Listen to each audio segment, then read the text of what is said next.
Takijama, Episode 3, Return to Forever. ここで会えるよ。あ、そうそう。滝山さんは朝には何にも覚えていないよ。でも、夢のちゃん、あなたは覚えてる。When he came to, Takijama was completely wet. He scrambled out of the cockpit of the single-engine aeroplane, which lay in the shallows of a reef, forming the outer ring of a small island's lagoon. He could not remember how he got there, or, for that matter, who he was. His memories were lost, and so was he.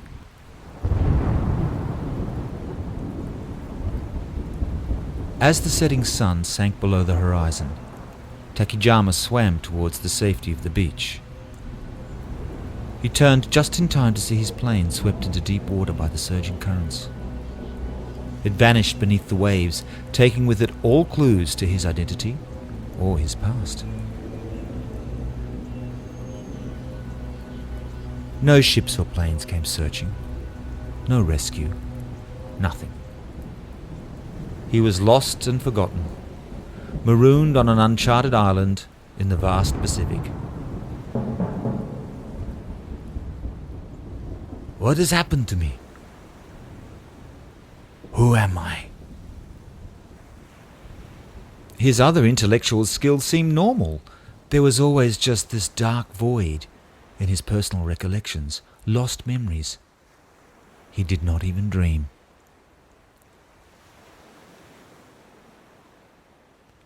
By observing the stars, he concluded he was in the southern hemisphere, but where? Days became months, and eventually he stopped counting them. And faced with no other choice, he began making a life alone in his new home. The island was a paradise. Crystal pure water sprang from the rocks on the mountain slope. Fruit, coconuts, sweet potatoes, berries and seafood all provided him with a rich diet of exotic tropical foods. Upon venturing to the interior, Takijama also discovered that he was not the first human to visit this mysterious little island. He discovered an ancient structure, solid stone columns arranged in a circle, faded frescoes on crumbling walls, an antediluvian temple, overgrown by the jungle. The remains of a terrace garden built with stone retaining walls and fed directly with water from the spring occupied the perimeter of the courtyard. And in the corner of this courtyard grew a humble little bush with purple berries. Nothing special, except on some full moons it glowed like a temple candle. Takijama busied himself working in this garden. He found it enjoyable and rewarding, and also helped him relax, think, and wonder. A thought crossed his mind as he dug into the rich soil of the yam patch one morning. Am I alive, or did I die in that plane wreck? Is this all there is? It was precisely at that moment that he felt something most un-yam-like buried there in that patch. Something that was out of place. A most unexpected find. He drew it from the ground gently with both hands, and what emerged was a gift for him, although he didn't know it at the time. A scroll, bound in a tough waterproof jacket, written on fine parchment and stained with berry and chili oil. And apart from the food stains, it was in perfect condition. To his joy and amazement, he found it filled with strange, wonderful formulas and exotic recipes. A cook's diary? The writing he determined to be ancient Chinese. Is this some kind of record from all over the ancient world? Ancient navigators sailed here? Fascinating, thought Takijama. That night he began reading from the scroll, deciphering what he could by the light of the little bush, which seemed to be glowing even brighter. There were more surprises in store.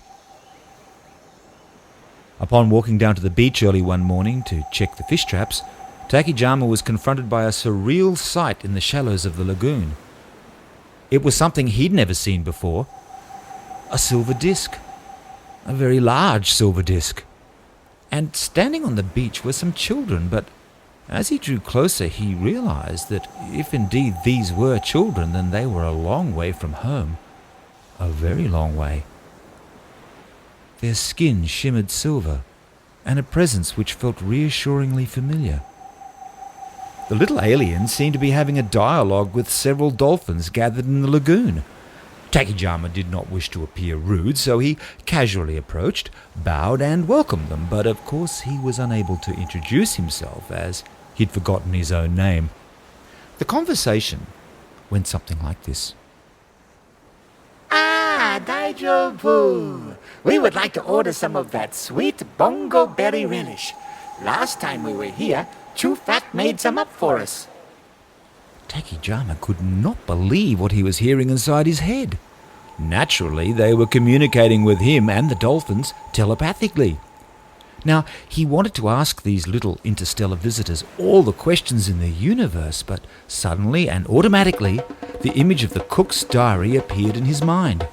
The diary began scrolling through beyond his control until it stopped at a recipe. Aha! That's it! Sweet bongo berry relish. Thank you. We'll take 2 banana leaf rolls. You eat earth food? Oh, it's not for us, but for the ship. Came the reply. The ship eats relish? Well, it is a living organism. She doesn't eat it as much, more like absorbs. Yes, absorbs. She loves a little rubbed on the plasma drive unit. Last time we were holidaying here in your time, 800 years ago, she developed quite a taste for Chufat's wonderful relish, and nothing's too good for our baby. Right then, I'll whip up a batch right away. Who is Chufat? A great Chinese chef. Now he does comedy cooking shows. He was shipwrecked here 800 years ago.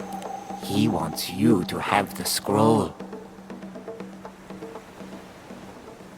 By that evening, the relish was ready.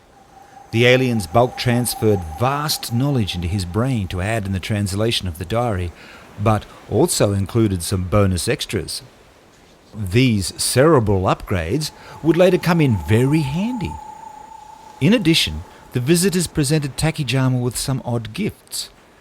They told him these devices, made from the same organic material as the ship, would one day reveal their unusual purpose. What do you guys do? Why are you here? Have you always been around? Please, you must tell me. Well, we're kind of planetary masseuses. Yes, healers. Our ships sometimes are seen as formations of light in the sky. In fact, it's a massage for this planet. If you imagine the Earth as a musical instrument, for example, a guitar with no strings, what kind of music would it make? Okay, if you use it as a drum, but if you put some strings on, you get... still not quite music. Tune that guitar and put it in the hands of a musician, then you may taste the sweet music from that instrument. You see, everybody produces a tiny electric charge. Even trees do. But with your technology, this tiny charge is lost. It's about as visible as a single grain of sand on this beach. Aha! Wait, see? Now the grain of sand is a part of the whole beach. Our energy charge allows us to symbiotically join with a creature like our ship, our baby, an organic metal, with intelligence, a conscience, and a soft spot for you and Chufat's bongo berry relish. We make beautiful music together. We supply the power, and our technology enables our small personal charge to power this ship for as long as we live. How long is that? asked Takijama. Why do you want to know that? How long? Indeed. We travel through time, space, dimensions. You've got to think outside the square. The alien winked. By the way, this is a completely free form of energy. You take a seat, the vehicle moves. You walk into a room, the lights turn on. In fact, any device that requires energy runs for free. It's a gift you all have. Humans just forgot how to connect. So we're here to help. The secret is laughter, music, love. Now, if you're not laughing, at least try to make someone else laugh. Enjoy music. Listen to nature. Think about it. And love, well, if you've never felt love, this may seem hard to give. But fearlessly, face towards love. Begin with thoughts of kindness, and then send these thoughts to any living creature. Just the way we're communicating with you now. You can forget phone bills. What's a phone bill? Ah, that's the spirit. You're on the right track, chuckled the aliens. Then Takijama heard something unexpected. A sweet voice, a girl's voice. He looked about, but there was no one else there on that beach. Just him and the little aliens. But her voice was so clear, whispering close to his ear. たくさんの戦争を起こしてきた石油というもんがいらんようになるんです。All that oil they fought wars over can just stay in the ground. They don't need it anymore. The words blurted out before he realized what he was thinking. What is a war? Ah, better and better. We knew we picked the right person for the job. What job? Patience, my friend. You will be contacted again. The next instant, they were gone. Endowed with this knowledge, that night, Takijama became the smartest person on the face of the planet. But he could still recall nothing of his life before reaching this island. A gentle, warm, northeast breeze drifted that night onto the moon-drenched beach. This was indeed a tropical paradise. Takijama sat on the sand and watched the turtles come ashore and lay their eggs. He had great affection for these gentle creatures, admiring their strength and beauty, and that on this one night the females came from their natural home, the ocean, to crawl up the beach and once again continue the tradition of their ancestors. The memories of 1,000 generations brought them here to the same beach, on the same night. He fell into the sweetest sleep on that beach, bathed in moonlight, turtles all around him, and he had his first dream since coming to this mysterious island. His first dream in 70 years. There came from the sea a man sitting on a great turtle, a golden orb glowing in his hand. He beckoned to Takijama to look into the orb, and as he did so, many visions did he see. Takijama now knew that his life would change, and soon it would be time to return to the world of people. He saw an old man telling stories to 2 children. The old man smiled and said, "Now I must tell you something. I was in a great war. I was a pilot. But I have been studying to be an engineer. I wanted to build bridges, hospitals, theme parks. I wanted to make clever inventions. They came to my university, recruiting for this war. It was so sad. Many we never saw again. Their lives so quickly sacrificed. I was trained in an old biplane. Flying lessons, astronavigation. I became an aviator. Then came my first and only mission. I was a kamikaze pilot.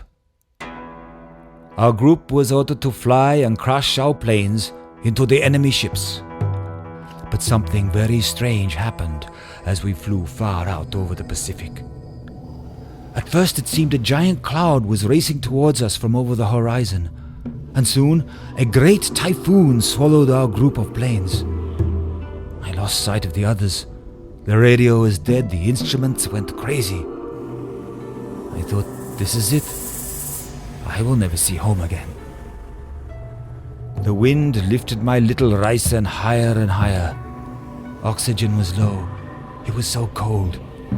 I drifted in and out of consciousness. The sky glowed golden, and 1,000 memories arose and drifted past me.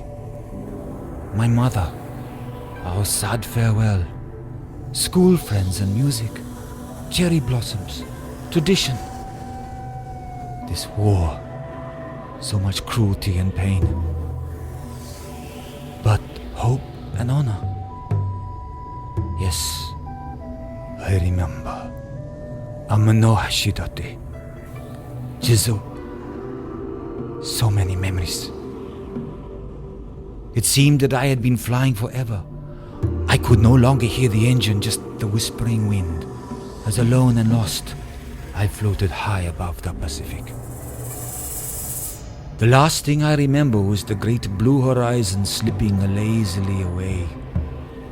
Tiny meteors streaking across the sky, and the blinding white fire of billions of stars. When I came to, I was completely wet.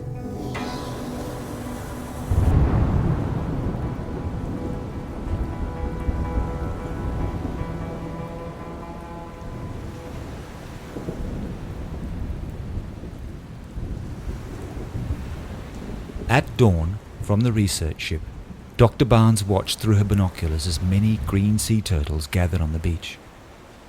The electronic tag she'd placed months earlier on a female turtle during her last Great Barrier Reef dive had finally activated. For 3 weeks, the marine biologist had tracked this turtle's journey across the South Pacific, and now she'd been led to the legendary Turtle Island. There, sleeping among the turtles, lay the young aviator Takijama, still in World War II pilot's uniform, a red and white scarf across his forehead. He was about to be rescued.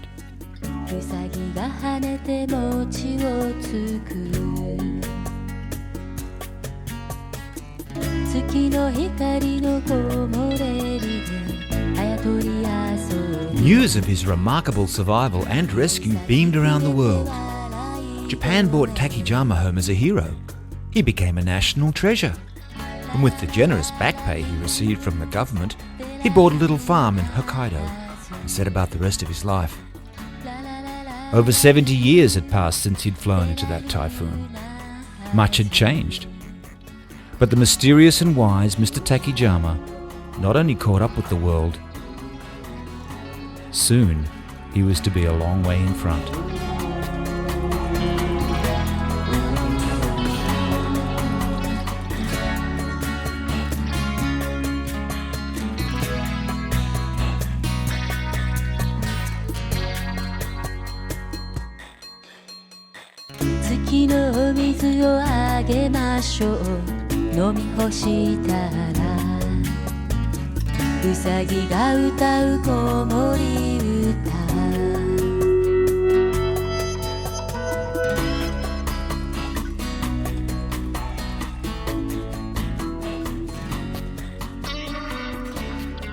Next on Takijama, Bear Ninja.